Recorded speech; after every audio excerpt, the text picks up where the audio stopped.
there are like real contemporaneous stories in the United States about people assaulting other people and causing their death.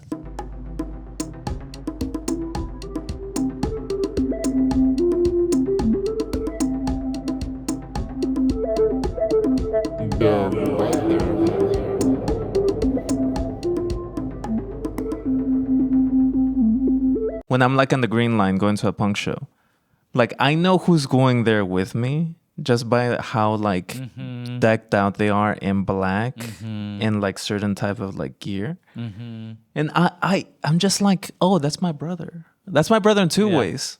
On this train and also in this mosh pit we're about to be in. Yeah. I love that.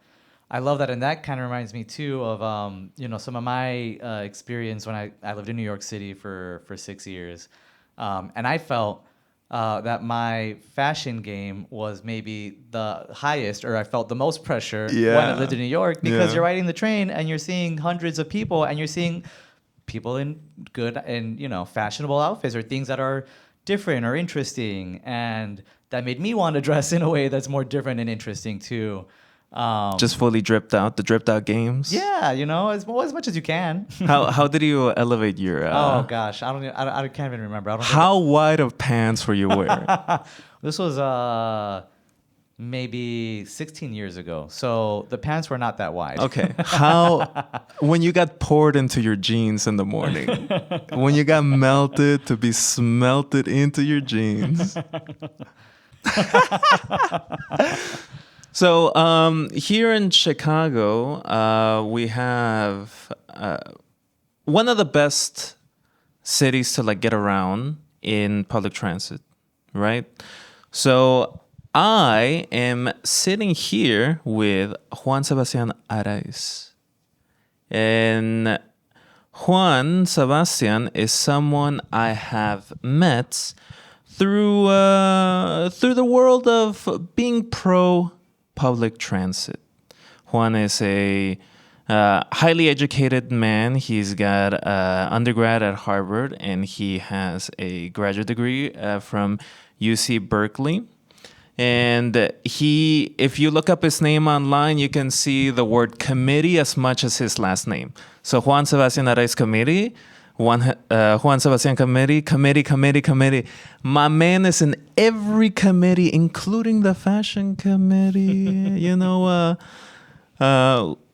Sabastian, welcome to Dovewhether.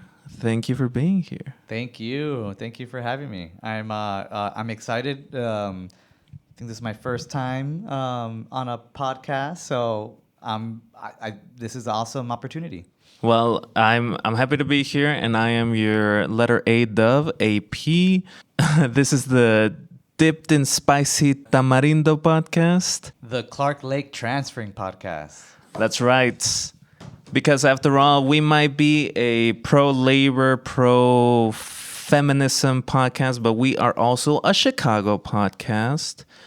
There's a lot that we're going to talk about today. We are going to talk about a short movie from Europe, and we are going to talk about a documentary from Canada. Both of these represent two approaches to the conversation around public transportation. One of them being more the right wing, and one of them being the, hey, we're kind of here to solve a problem, let's just kind of be serious about it side of things. But before we get into that, Juan Sabastian, you are currently running Elevated Chicago. What can you tell us about Elevated Chicago? I could tell you a lot of stuff about Elevated. I'll start at the beginning. Elevated Chicago was founded 8 years ago to bring together leaders from different sectors and from across the city who all believe in the same thing, and that is in promoting more equitable development near our public transit system. So we're a multi-sector coalition. Our members include community-based leaders, policy and research organizations, artists, developers, city officials, and a lot more. Elevated Elevate Chicago, we believe that every Chicagoan should be able to live and work in a neighborhood that's walkable, vibrant, affordable, and connected to public transit. We believe in public transit since that's the core of our vision.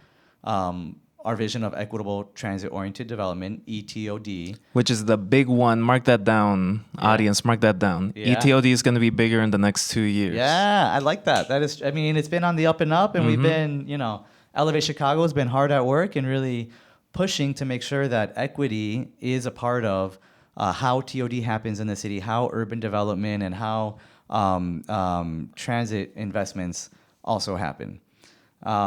Maybe the last thing I'll share for now, at least, about Elevated Chicago is that I've mentioned we've been around for 8 years. We really do all of our work through our collaborative partners. And we do like narrative change work, we do systems change and policy advocacy work, and we also support on the ground physical interventions in the built environment to transform how neighborhoods work, operate, are planned, and in ways that represent what community residents actually want. At the end of the day, what we care about is that all these is that the development that happens in neighborhoods near transit benefits the people who live in those neighborhoods, and especially benefits longtime residents, low-income residents, folks who are facing displacement pressures, and communities that have been disinvested in for generations. It's really an organization for Chicago by Chicagoans, and I really enjoy that. I like the equitability being a huge part of this, and because of that, I needed to sit down and chat. And to do that, I want to start talking about the first piece of media that we're going to talk about, which is 2247 line 34, which is a European short film. It's only about 10 minutes. And in this short film, it all takes place in a bus. It all takes place in one shot. And it involves a handful of different parties. And it all starts with one gentleman who's been enjoying the drink a little bit too much. And so that's kind of where I want to start. One of the narratives about public transportation is that who is it for? Why are you using it? And one of the things the sensible start is families. People that live in their city need to get around, right? People need to get to work. But because this is Dovewhether, we also talk about the joy of living and the excitement of living. So I kind of like how this short film starts with a kind of a drunk guy walking in, because this drunk guy throughout the entirety of this short film is, and say with me, audience, safe. He can enjoy a night out and not drink and drive. And I really like that. Oh, yeah. Yeah, we don't want people who are drinking to be driving. We'd rather have them be on transit. And we're both Chicago natives. We've lived here forever. We've been in situations where we see someone who's enjoyed a night out. Yes, many times. And you would think that, like, a pro public transit podcast. Oh, why are you talking about drunk people? Well, because that it literally involves nightlife, a huge sector of social life in Chicago. People come here from around the country and the world to enjoy the nightlife here. There's a whole variety of different things that happen here that involves having fun, adult fun, and it also shows that one of the difficulties in public transportation is the variety of people that you run into in their situation. Yeah, and this might be a small tangent, but this conversation has reminded me of some of my experience when I was living in Cambridge and Boston area, because at least at the time in Boston, the train stopped running 11 p.m., maybe midnight. And so as a student, when we were trying to go out in Boston, or maybe almost anywhere, because we had to take the train to get to somewhere fun, we didn't have an option to get back, and we had to, scrounge up money and pay for an expensive cab ride, right? Yeah. And that totally limited us. I didn't have $50 to easily spend on a cab ride home at the end of the night, and so we didn't go out as much either. And that's another, I don't know, consequence, I guess, right, of not having public transit options. Also just limits you from getting around. And if you got a car, you don't want to pay those $50 for a cab ride. You're gonna drive. I mean, you'll feel some pressure to drive, and then you may drive home after you've been drinking too, which is not safe. Yeah, and there's also the economic pressure of, you're paying a monthly bill for your car. Yeah. Oh yeah. And all of a sudden you want to go enjoy a night out, and so you're paying $700 for this car, and you're not gonna use it? Yeah. Yeah. No, you're gonna use it because you get to drive right into your location where you're gonna have fun, and then you'll get to drive directly into your home. But that's one of the consequences of a lower public transit. The danger, the risk of danger increases in something very common, very normal. Yes. Having a social life, having fun. Yeah. Yeah. And so this drunken man, he kind of starts a little bit of a like a fun back and forth with some teenagers. What do you think of these teenagers? Oh, these teenagers, I've seen them. I don't, maybe I've been them before. They're, I don't think I've been that rowdy. But they're being teenagers, right? Like, yeah, they're being a little annoying, a little bratty, or starting to play that music way too loud. I probably would be annoyed if I was riding that bus with them too. And throughout this, like 3 people literally stand up and leave just to get away from the noise. Yeah. So yeah, they're being a little noisy. Yeah, yeah. And that's like, it's normal, I guess, right? Yeah. Like, it's not like I'm not gonna encourage it, but also it's natural. They're teenagers, It's a time of life to do that. Yeah. Yeah. As long as they're taking care of themselves and not causing harm to others, and that's where I think the film does try to test a little bit, or like show, test the boundaries of what it is like, or what appropriate social behavior is in a public space, like on a bus. I don't think they were ever really getting too dangerous, but they were being obnoxious for sure. Yeah. Yeah, at a certain point, this kind of main boy in the group kind of starts like antagonizing this couple. But it's verbal. Yeah. They're not throwing anything. They're not pulling out any weird implements to like threaten anyone. Right. It's just kind of like, it's no different than a dog barking behind a fence. Yeah. It's a little annoying. You don't want to hear that while walking by, but you're not gonna run screaming for like the FBI to start an investigation. No, yeah. Yeah, I mean, if I was there, I'd be annoyed, I'd be frustrated. I don't think I would feel like my safety is in danger, right? Like I'm like there is some likelihood of violence at any point.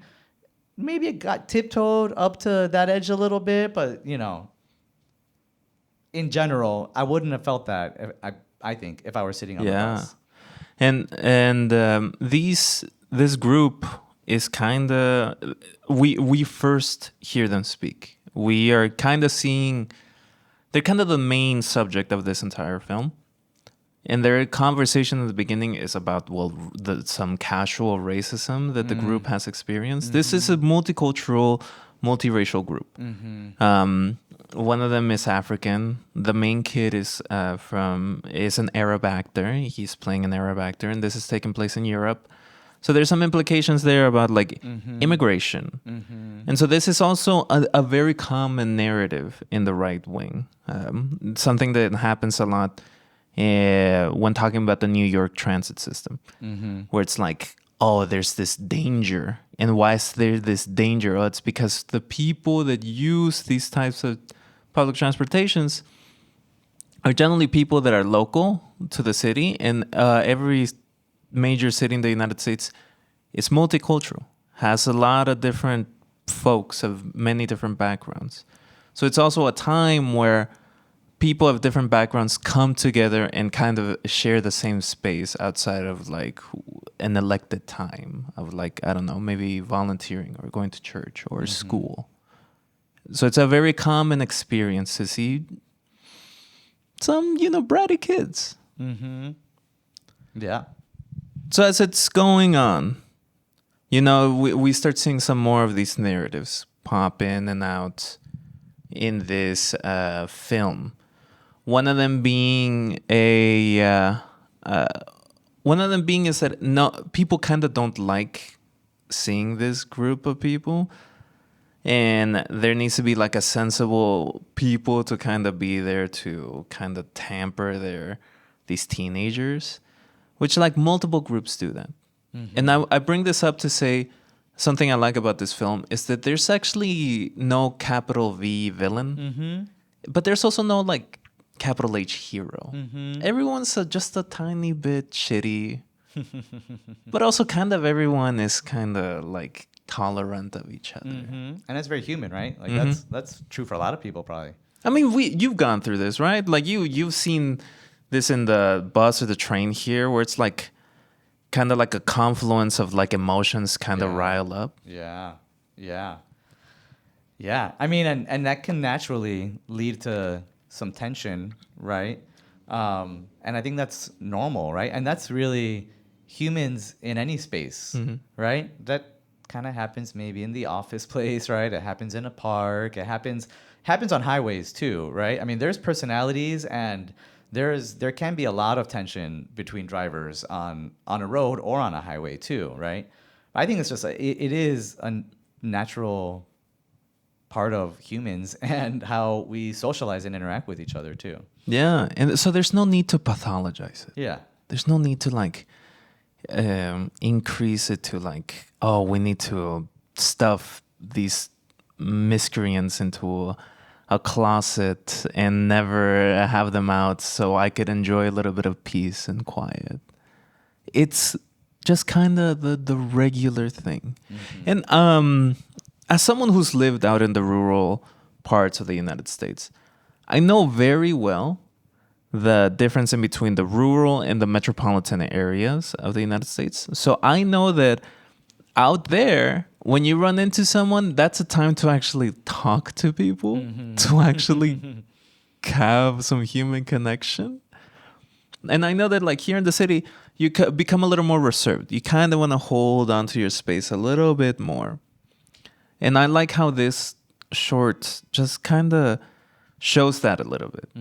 There's a couple that kind of tries to like play peacemaker, but they both kind of fail at it. This drunk guy, he's a little bit odd, but he's never like a menace to the children and or anyone else, really. Really what happens at the climax of the conflict here is one guy kind of grabs onto this like main kid, puts him in a seat and yells at him, which is just bad. Do not do that. Yeah. I mean, physically touching somebody, right? That is definitely crossing a line. And when you cross a line, you don't know how people are going to react too, right? So that's where I feel like things get riskier. Yeah. And that is like, this is something I like about this film. Is that is the height of the violence in this film. Yeah. Where like in the United States, that violence could have kept going further and further up until maybe someone took out a gun. But even though that this guy was violent in a way that is unacceptable, kind of after that high sense of emotion, kind of everyone kind of settled down. Yeah. Like there just needed to be a little bit of a release valve or something, right? To like just loosen or let off some of whatever steam was building up. Yeah, because throughout all of this, there's pressure building. Yeah. And who's building the pressure? Technically, everyone. Yeah. And although this guy should not put his hands on a child, Like there are like real contemporaneous stories in the United States about people assaulting other people and causing their death. Which this show, we don't really get into those gory details. It's not true crime podcast.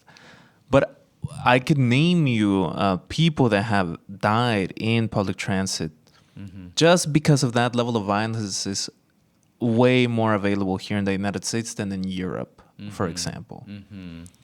So I kind of like that it kind of ends with this kind of surrealist touch point where it's, yeah, we kind of just lived through that, but also we are alive. Let's just kind of maybe keep going.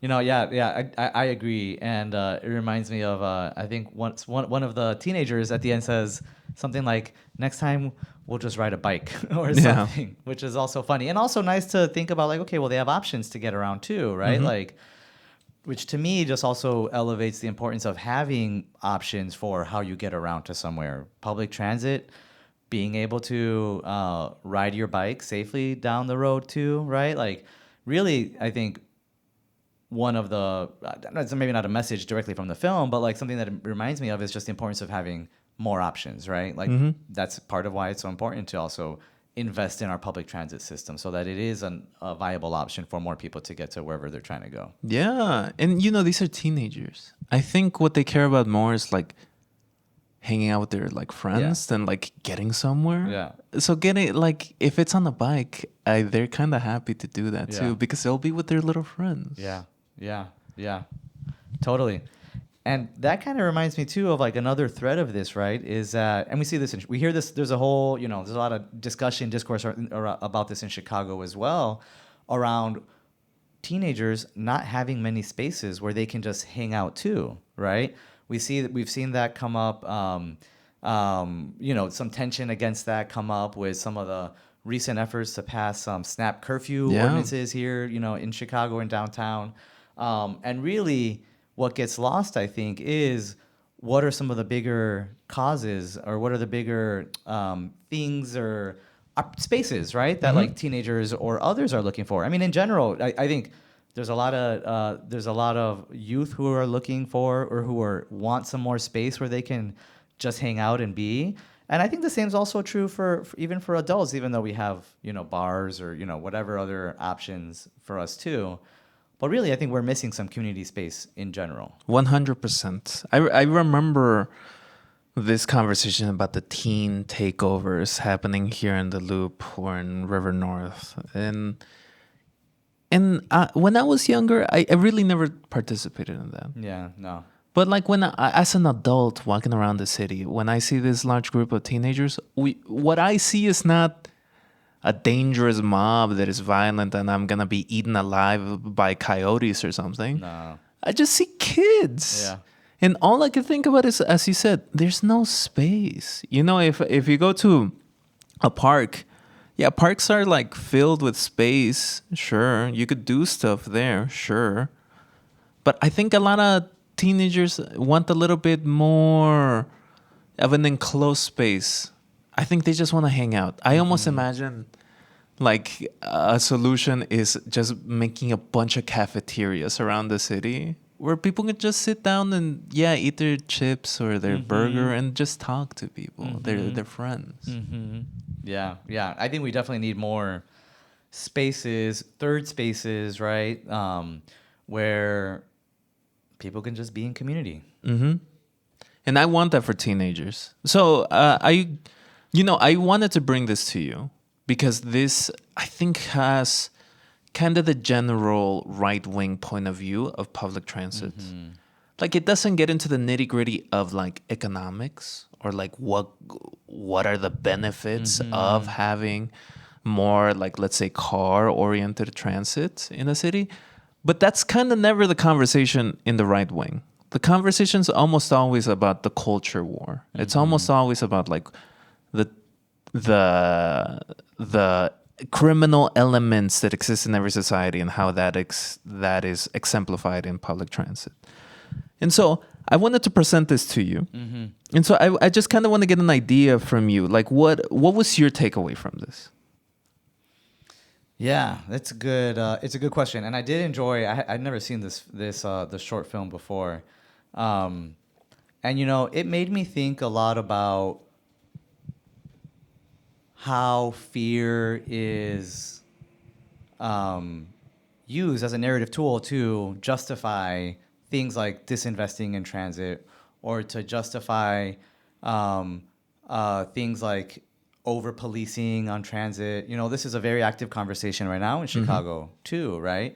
A lot of people don't feel, a lot of people share that they don't feel safe riding transit, and that to be fair is a problem, right? Like, I mean, it is a challenge that it is a barrier that limits people's ability to use our public transportation system. That said, I think what this film reminded me of too is just thinking more bigger picture of what does it mean to feel safe, and what does safety look like, right? There's been a lot of groups advocating over the years, in recent years, here in Chicago, for more community-oriented safety interventions. So things like transit ambassadors. And there's actually some investment that the CTA is putting into a pilot of some community safety efforts. And I can think of like, okay, well, what does that look like? I know other cities have done this. Like in LA, they have some transit ambassadors. And then I wonder, okay, what would the film have been like, or what would that experience have been like if there was someone there who was a trained professional who knew how to de-escalate, who where we didn't have to rely on this couple that's maybe the couple that seems a little tired. I don't know where they're coming from, and maybe they're a little cranky, and right, like, you don't have to rely on them trying to de-escalate a situation. We don't have to rely on the guy at the end for sure.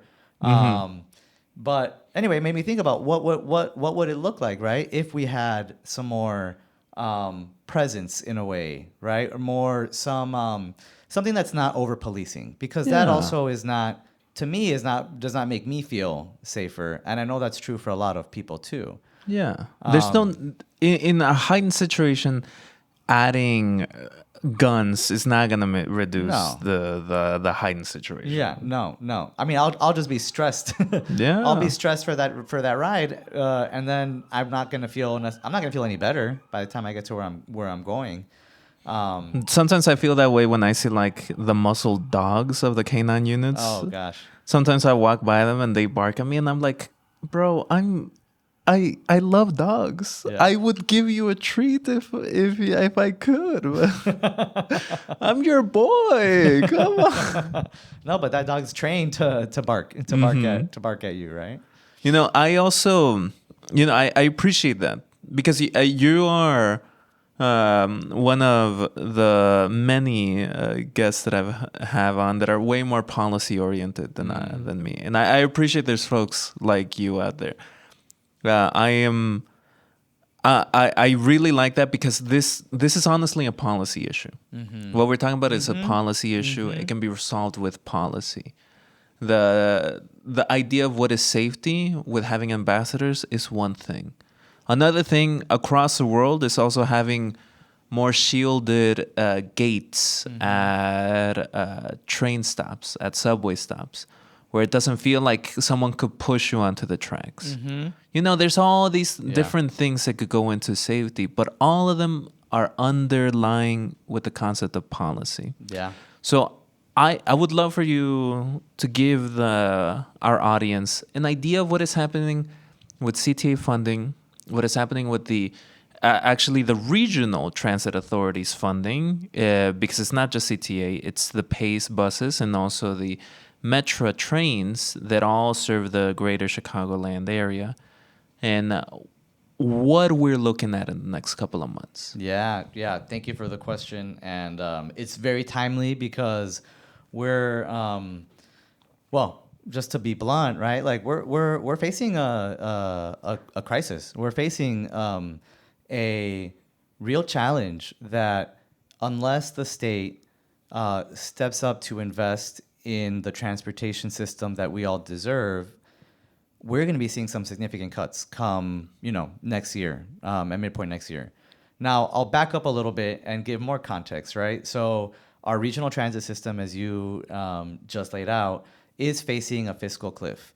The reasons why can go back for, many, many decades, probably further than I'm even aware. At the highest level, our public transit system has been underinvested in for a long time, maybe since the founding. Hasn't been invested in at the appropriate level. More recently, I know we all remember 2020 and the COVID-19 pandemic, the stay-at-home orders, the quarantining at home. That had a massive, of course, right? That had a massive change in people's ridership behaviors, right? People aren't getting on the CTA train to come downtown. They're not hopping on the bus because for those who didn't work in essential jobs, or for those who had the ability to, they were staying home. So our transit systems saw a drop in ridership, a drop in revenue, and as a side note, Chicago, or CTA, Metro, Pace, we have some of the highest requirements for how much of the operating revenue has to come from fares, compared to any other city or transit system in the United States. So just a little side note there, right? So when we do see this decline in ridership, that leads to an imbalanced budget. Yeah. Thankfully, the federal government at the time made some big investments to continue operating transit across the city. And that's what has kept our systems running for the last 5 years. Now, the downside is, or the challenge that we're facing now, is all that federal money, all that federal relief dollars are running out. So the Regional Transit Authority, our regional transit system, is facing upwards of $770 million operating gap per year. Which translates to like almost a 40% cut Exactly. of service. Exactly. 40% cuts, which could mean that's not just trimming schedules, right? That's like elimination of bus stops. That could be the elimination of some train lines. That's devastating. From what I've heard, it's like the Orange Line might be one of the ones that gets shuttered, which is honestly so strange. There are 2 train lines that feed directly into the 2 airports in Chicago, and the Orange Line is one of them. That would immediately reduce the kind of usefulness of Chicago to fly in domestically. Yeah. Oh, entirely. And,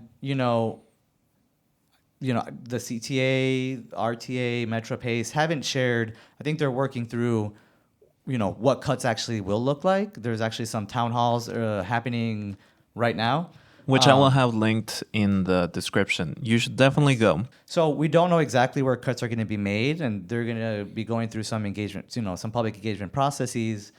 That said, I think we have many examples to look at in history about what communities are resourced enough and have enough power and enough connections to be able to fight for service in their neighbors, or be able to fight for any public service, right?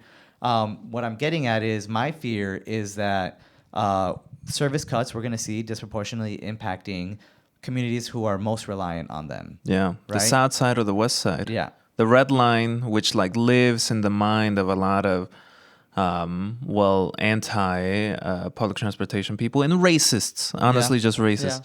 Yeah. The Red Line is on the chopping block, and so is the green and the orange, the 3 main that service the south side. Yeah. So all that makes it even scarier, right? When you think about what it means to lose access to public transportation, it's going to hurt people who don't drive, people who can't drive, youth, folks on disabilities, elderly, and they're going to get hit the worst, right? They're going to see the most of this impact. Transit, we know, is essential because it connects people to their jobs, it connects them to education opportunities, it connects them to their doctor's appointments.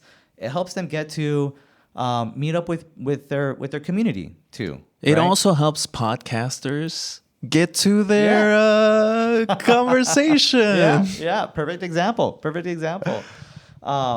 It's also more affordable, right? If you have to, you said this earlier, if you have to buy a car, maintain a car, pay the insurance, tire goes out, you get a flat tire at some point, you got to fix that, you got to do your oil change, all that adds up. You got to pay for parking, so depending on where you're going. So not having transit makes living more expensive, getting around more expensive. It limits your opportunity to get to jobs, and it limits one choice you have, right? It limits the options that you have. Yeah. Sometimes I will drive somewhere. We have, a car ever since the pandemic, my partner and I. Sometimes I don't. When I can, I'd love to take a bus. If I need to take a car, I can. The point is, I have that option, and I have that ability to make a choice that makes sense for whatever I got going on. If we don't have bus service, if the bus stop, if the 72 North bus that is closest to me is on sees cuts and it runs every 30 minutes, every hour, that's not going to be an option for me. And then I'll have to drive, right? Or I'll have to figure out another way. That, and also like with the people with less options, like for example me, I don't have a car. There you go. Where I live in the city is already fairly divested from. Yeah. But I have become a cyclist to fill in the gap that the city created and the state created for me. Yeah. And cycling here in Chicago, very regularly seen as like one of the best cities to cycle in. But as a cyclist here, I could tell you it could be a lot better. Oh, yeah. One of the things that's going to happen with this funding is that it's going to be a very avoidable error. Yeah. I have read over the last couple of weeks prepping for this that like for the CTA, for the public transit system, for every dollar that is invested into public transportation here, about $18 is generated of economic value, which is, I didn't go to no fancy economic school. I have a very simple communications degree. Okay, but I know 18 is bigger than 1. And so to me, it's kind of a no-brainer. You want to have this. You want to have the ability to generate more value. And we live in Chicago, one of the richest cities in the world. So why? There's a lot of issues why this came about, right? But I think one of them is this belief that we're kind of privileged here in Chicago in a way that other people in the state aren't privileged. That's why I talk about the culture war side of things, the narrative side of things. Because if we were going to talk about economics, we would be dumping billions into public transit.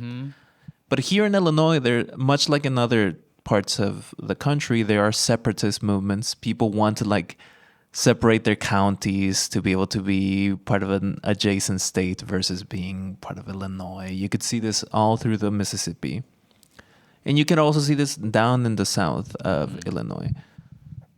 And there is a huge divide in between Chicago and rural Illinois. And part of that comes from the lack of connection. Public transit can help someone over there in Cairo, Illinois, feel more connected to Chicago or the larger cultural space of Illinois if they could get on a train and spend 3 hours to come see a fun couple of shows, have a fun weekend, and head back to Cairo to live the life more quiet, more peaceful that they look for. Or if you're in Decatur, Illinois, you might be able to get a bus that goes directly here. It's on a dedicated lane, so it could go faster. It's cheaper. You can come here to the House of Blues, enjoy some 90s rapper coming in to deliver a heater of a set, and then head back. And this is something that I wish like there's one thing of saying like we need this funding to keep at the levels that we want. It's another thing to say what can we dream for, and I dream of that. I dream of a more connected Illinois with high-speed rail, with dedicated bus lanes everywhere, more light rail, all of this stuff to feel a more connection to everyone here. Amen. I mean, amen. Completely agree. Completely agree. And I think that's one of the powerful things about the movement, the advocates, our elected officials who've been fighting for fixing and funding our transit system. They have not been just looking to. We have not been just looking to fill this gap. We have been fighting for a transformational investment that gives us the public transit system that we need. And we've been fighting for that not just in Chicago, but for the whole state. So, you know, I mentioned the operating gap, budget gap is over 770 million. Yeah.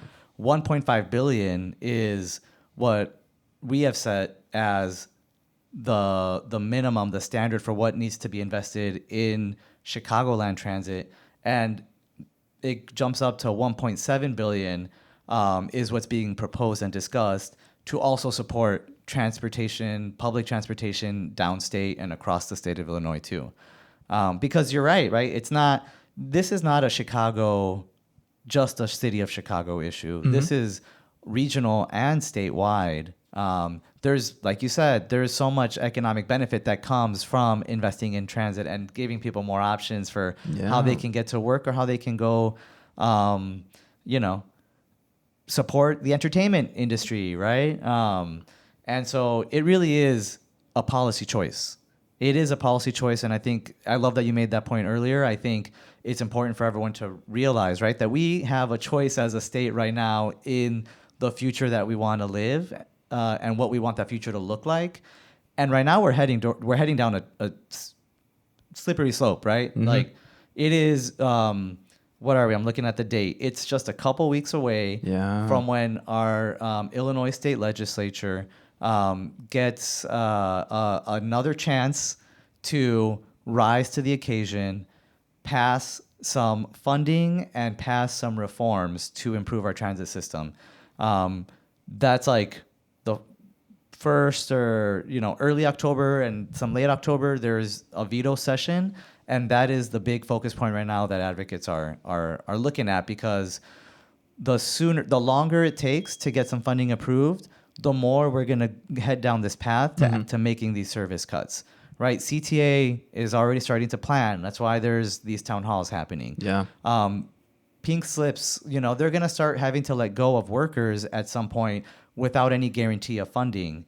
I'm really worried that we're going to get too far down that path where even if the state does come around to investing in what is needed, these 1.5 billion in our regional transit system, there's going to be some damage done just from all the. Can you imagine how many CTA Metro Pace employees are right now trying to figure out where to do cuts and how they have to manage a budget, right? Instead of working to improve our transit system, and instead of working to improve the reliability, the frequency, now everyone's got to focus on how are we going to make cuts, and that's going to be a tough conversation for the whole region. And that's currently like the largest conversation in the United States about layoffs. Very recently, the Bureau of Labor Statistics came out with the latest revision for unemployment or like jobs lost over the last couple of years, and it's 911,000 jobs over the last couple of years. That's a lot of jobs. Yeah. Though there's currently this white collar recession that's happening. So many of these standard like post college jobs are just not hiring. So when you have the people that are the veins of a city that transport the oxygen needed to produce economic benefit, not working, well, that's kind of a bad thing. Oh yeah.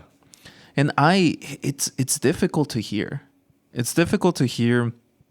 I think we've been living in like the success of a right-wing movement for the last 40 years, 50 years. And so when you tell people, look, at the baseline, this is good for the economy, you would kind of want that to be the end-all be-all, but it isn't. You know, because there's an aspect that is missing, which is like familiarity. So this is why I brought the other piece of media, this documentary called A Bus for Us, which is a 1972 documentary about Beacon Hill, which is a suburb in Toronto. And it is connected not through the city's municipal transit system, but through kind of an entrepreneurial group of people trying to resolve this needed service, which is how do we get people that work in Toronto from Beacon Hill, which is a suburb. And so what they do is they launch their own busing system. And throughout this, we get hit with honestly what feels a little radical in 2025. One of the first lines in this documentary is this anti-car approach of we've moved beyond the need for cars. There's no need to have 30 people traveling in 30 cars to find parking in the city. They say that very clearly that a bus can fulfill that need with less space, faster and cleaner. How did that settle in your mind hearing that kind of rhetoric? Oh, I loved it, right? I mean, it was so encouraging and honestly, it gave me some hope, right? That even was it in the 70s that this was made? Yeah, even 50 years ago, right? This was recognized. The value and the efficiency of public transit was recognized, and it was something that the residents of Beacon Hill were demanding, right? I wish their local authorities had recognized the need and the desire, right? The desire for having a public transit option and had actually invested in building out a bus line. And at the same time, it was so powerful to see a neighborhood, a community self-organize and say, okay, well, you know what? The government's not going to provide for us. Like, we'll figure out our own system, right? Yeah. And they did, which I loved it. I love the example too. It's great. It really shows this sense of like, if you build it, they will come. Because they say it very clearly in the documentary. They started with $200. And after a couple of years of operating, they're at about $100,000 year revenue wise. And that's an immense growth. Yeah. That just shows how much there was this want for it. And all that needed to happen was the resources placed there. Yeah. Yeah. Entirely. People want good service. And if you have reliable, frequent service, like we would have if we invest a full $1.5 billion into our regional transit, people will ride it. People will use it, right?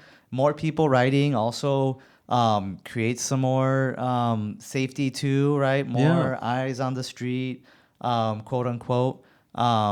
There's so many benefits that come from it. And it was so awesome to see the example in here. And it feels radical, honestly. Here in Chicago, I wanted to talk about the fun you could have in life, and how public transit fits into that. Because I wanted to get to the point of saying, look, I've been in Downers Grove, which is a suburb of Chicago, during the Lollapalooza weekend. Why? For many reasons. But I've been there and I have seen the amount of young people they get onto these trains to head directly into Chicago to have a fun day. And I think about these young folks. I think about anyone that would go into Lollapalooza weekend from the suburbs, and they're very actively seeing where they want to go and having the option to get there be served perfectly. And once again, they get to be safe. They get to enjoy a beer. Dare I say, maybe they even get to enjoy a weed gummy. And they get to enjoy it safely here and back. Yeah. And even though that there's this like kind of friendly rivalry in between Chicago and its suburbs, as a Chicagoan, I can tell you, I'd rather have all my brothers and sisters as in the suburbs safe coming into my city and out, so they can have a good time and have the city be what it is, a magical place. Yeah, entirely. Because we're connected, right? You know, whatever quote unquote rivalry there is it's all false, right? Like we're connected. We're one region, right? We have the same fate, right? What's good for some of us is good for all of us. Yeah. And I think that's a good example or telling of how. You know, one other thing I did like in the documentary too is that you also got to see that sense of community among the workers who are riding the bus. Yeah. Right? I think there was one woman who even told the bus operator, like, "Oh, I don't want to get the bus driver. I don't want to catch the earlier one because the other guy, I don't like him as much as you." Right? Like they have personal relationships. Yeah. Right? And we're going through, this is related but different bigger topic too, like there is a loneliness epidemic in this country too, right? Isolation is high. That has so many negative impacts on our health, on our physical and mental health.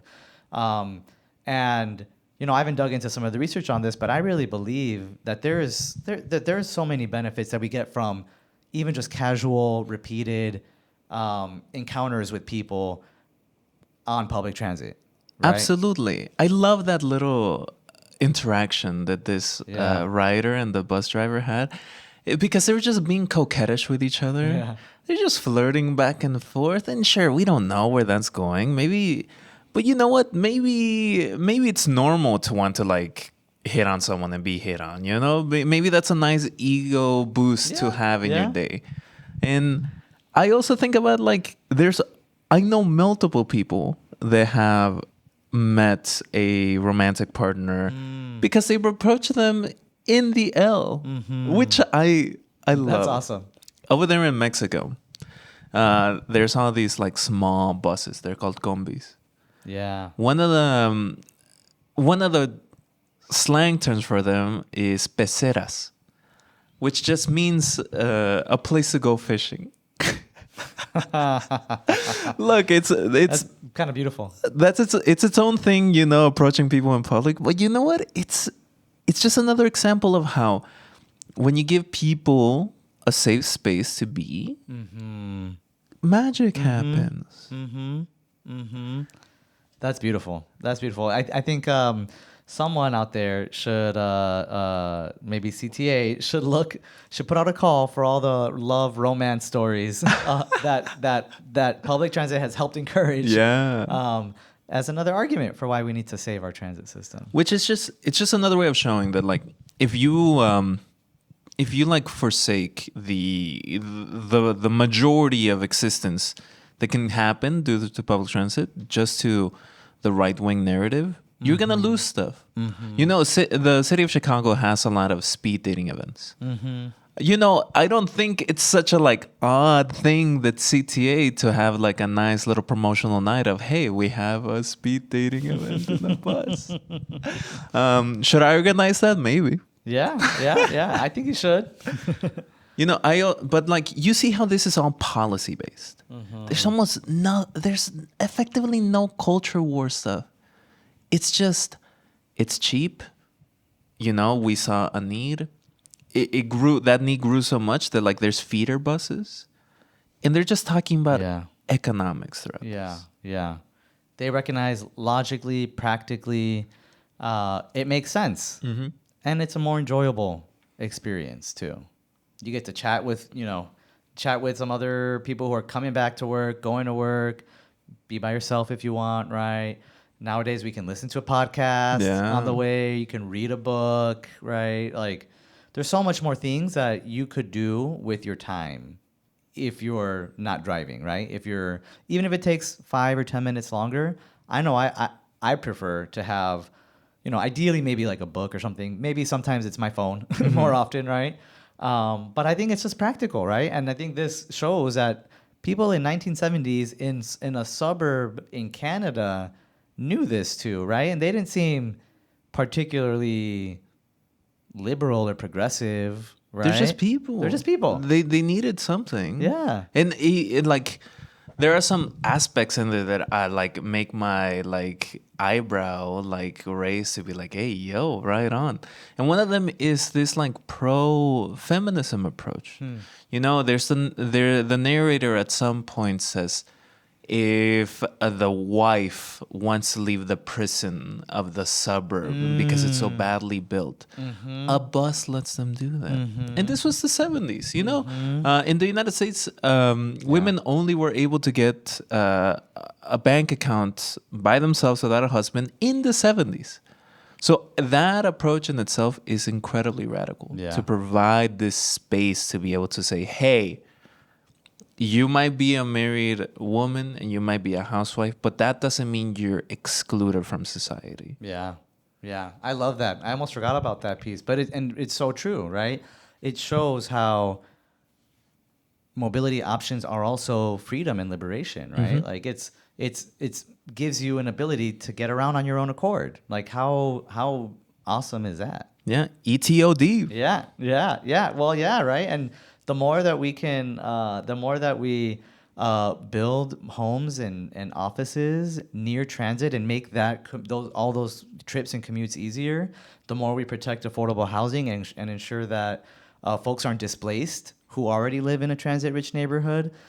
Like then you really start to see all the benefits add up, right? The quality of life and the savings from having affordable transportation and ideally from having an affordable housing cost, right? Like housing and transportation cost is so much better, is so much lower when we do invest in transit and we invest in and protect affordable housing near transit too. Yeah. So I'm going to ask you, you know, a big question here. I hope you have your big hook on your reel right now. We know what the state would need to do, you know, to fund the regional transit system that we have here. But like, what is the major solutions? What is the ETOD 2025 to 2027 plan? What if we were able to cast our mind and dream?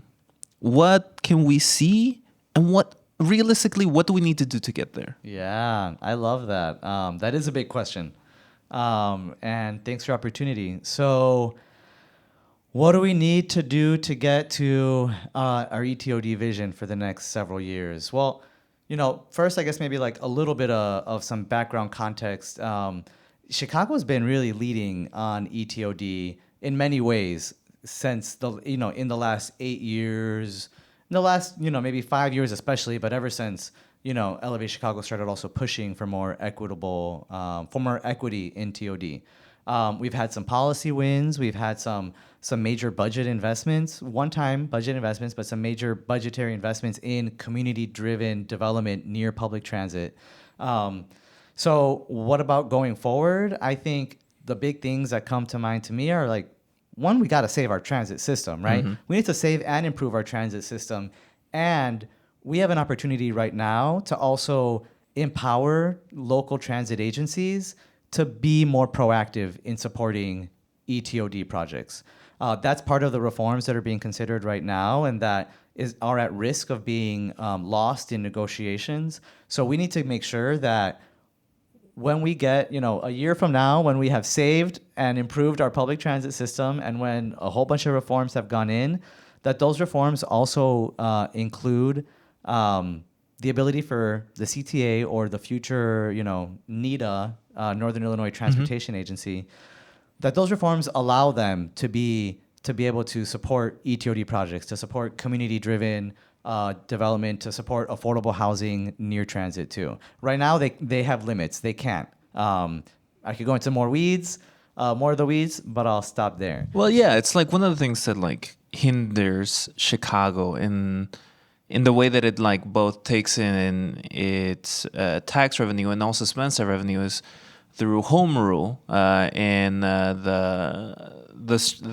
strength that like Springfield has over Chicago's governance, which is its own thing, right? But what it does is it creates these barriers. And also, like, for example, the city of Chicago just very recently reduced the need of parking needed for new development. These are like small barriers, and there's big barriers that all need to be reformed. To me, I would say revolution. But like to reduce and say, hey, there are policy barriers for better policy to be built. 100%, 100%. So I would say we need to save and improve our transit system. Then we need to work on more policy change to lower barriers to equitable development near transit. And then we also need to invest. We need to invest in first-time developers, in community-driven developers, to support more, community-driven development. Right? Right now, it's easiest for the developers who have the expertise and the resources to make projects happen. Right?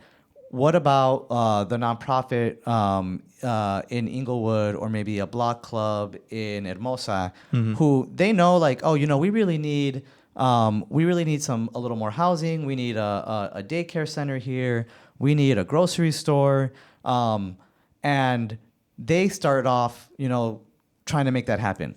The barriers facing them are so high because they don't have some of that technical expertise. They don't have some of the funding, the financing ready to be able to even pay for their time to explore these ideas, right? And that's where we need more investment from the city, from the state, to just help community leaders bring their visions to life for what kind of development they need in their neighborhood, right?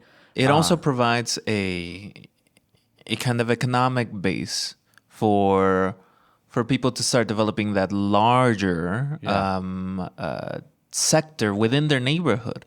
If you have no access to capital or to loans or through the banking system that is needed to do things here in Chicago, right?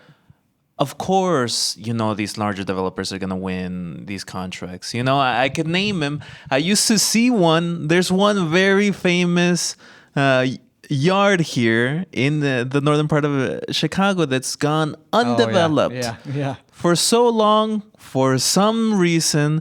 But man, oh man, they got hundreds of millions of dollars to do squats. I would rather have that hundreds of millions of dollars to go into the folks in Inglewood, where I've spent a bunch of time in. I know how beautiful a neighborhood it is. I've spent a lot of time over there in Austin. Austin is a wonderful neighborhood, very well connected in the Green Line. I would love to see millions of dollars poured into make it greener, add some trails